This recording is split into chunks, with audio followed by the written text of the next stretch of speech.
السلام عليكم ورحمة الله تعالى وبركاته. الإخوان، بزاف ديال الناس كيسولوا على فيزا سياحة لإسبانيا من المغرب، وهنا غادي نشارك معكم الطريقة اللي معروفة واللي جربوها بزاف ديال الناس. وقبل ما ندخلوا في التفاصيل، نتمنى منكم تدعمونا بالاشتراك في القناة وخليو لايك باش نوصلوا المحتوى الهادف لأكبر عدد من الناس، وما يبقاش غير التفاهة هي اللي منتشرة.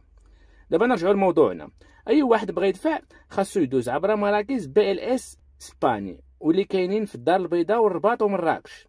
بالنسبه للمواعيد، الاخوان ما كيتوخدش من الشارع ولا من عندك لي زاجونس اللي كاينين ولا من عندك المكاتب اللي كاينين من والا، كيتحجز غير عبر الموقع الرسمي ديال BLS، حيت بزاف طاحوا مع السماسريه ضيعوا لهم الفلوس بلا نتيجه بلا والو، خداو منهم الفلوس وفلوس ديال بصح، ومع ذلك ما كانت لا نتيجه لا والو، كان النتيجه هي الرفض ديال الفيزا ديالهم.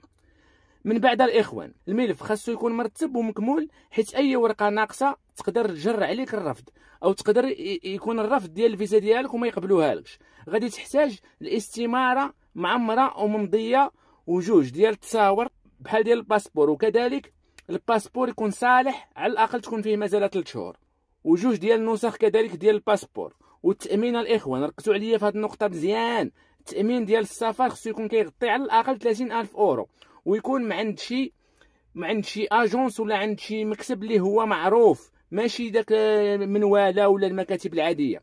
وكذلك الخوت، كشف الحساب البنكي ديال 3 شهور خاصو يبان فيه حركه عاديه، خاصو يبان فيه الخلاص ديالك، وما يبانش فيه شديتي شي مونطون ديال الفلوس ودرتيها وكتسنى على داك الفلوس، زعما غادي يشوفوا الفلوس وغادي يعطيوك، راه تما اوتوماتيكمون غادي يرفضوا، غادي يعرفوا ان الطلب ديالك كان غير باش تمشي وصافي، وما غاديش تكون فيك الثقه.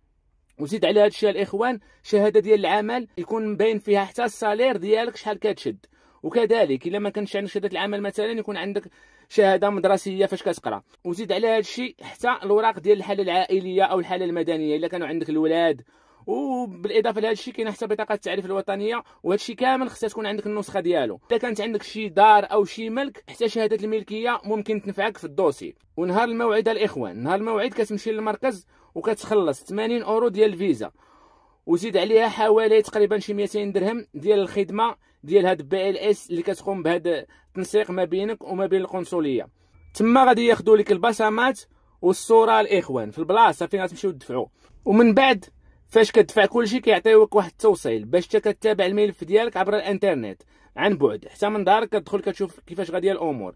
الرد كيجي ما بين اسبوعين حتى لشهر تقريبا، وممكن يطلبوا منك تكمل شي اوراق اضافيه الا هما بغاو يعطيوك الفيزا وشكوا فشي حوايج ماشي هما هادوك، يطلبوا منك بعض الاوراق الاضافيه كتجيبها لهم قبل ما يعطيوك النتيجه.